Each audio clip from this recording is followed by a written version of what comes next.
So I've already laced up the left shoe and we're aiming for a cool, relaxed, loose lace look. Now if you find with your Jordan 11s that the lace is a little bit too long for you to enjoy that loose lace style, then this way of lacing is going to solve that problem. It's also going to give you a lacing style that keeps your shoes firmly on your feet. So let's get into it. We're going to place this one over here so we can see what we're aiming towards, and we're going to be lacing up the right shoe. Now I've already packed out the toe box and I am going to bulk out the shoe with a couple more socks as well. And the reason for that is if you feel like your foot's sitting inside your shoe, it's going to help you to get some broad laces, which are also going to use up the lace so you get just enough for a drop at the end of the lacing style. We're going to start by taking the lace down through that first hoop on the outside of the shoe. Bring your lace through and up through that first hoop on the inside of the shoe. And then we're going to pull out the lace at the front, and we're going to make sure that our laces are the same length on both sides by bringing the ends together and pulling up like that. So first of all, we're going to take that inside lace, we're going to bring it across to the second hoop on the outside, drawing the lace up through the hoop. Now because you've got your socks inside, you don't need to leave your lace really loose. You can just pull it in, just keep it nice and relaxed. Then take that outside lace across and up through the second hoop on the inside.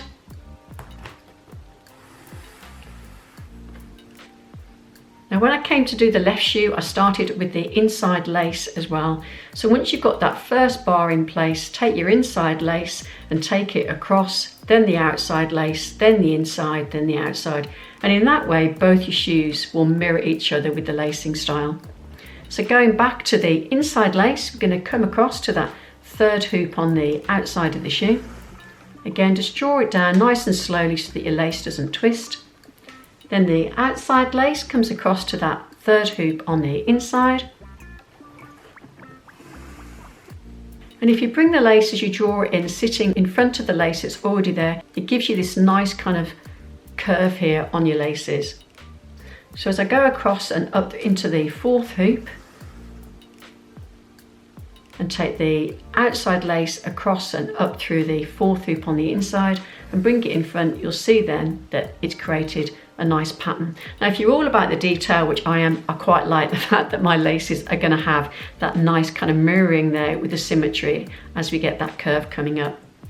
Then we're going to take that inside lace, bring it up through that last hoop on the outside of the shoe, bring your lace all the way through, and the outside lace is going to come across and up through that hoop on the inside, the last hoop.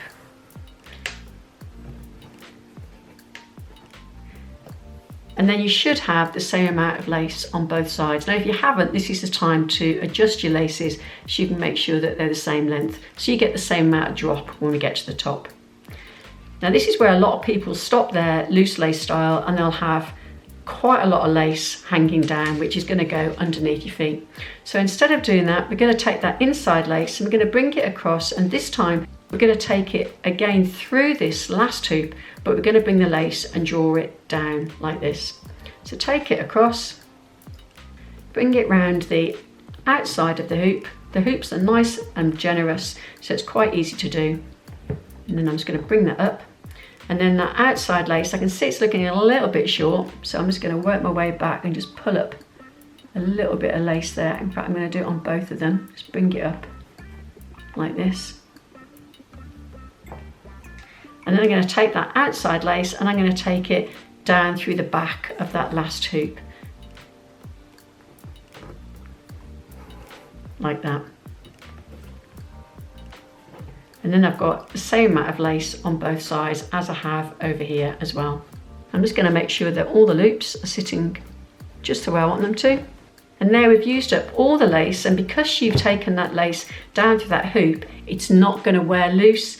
Your laces aren't going to loosen off and your shoe is not going to slip off your feet. So there you've got your loosely laced Jordan 11, and now I'm going to show you what they look like on feet.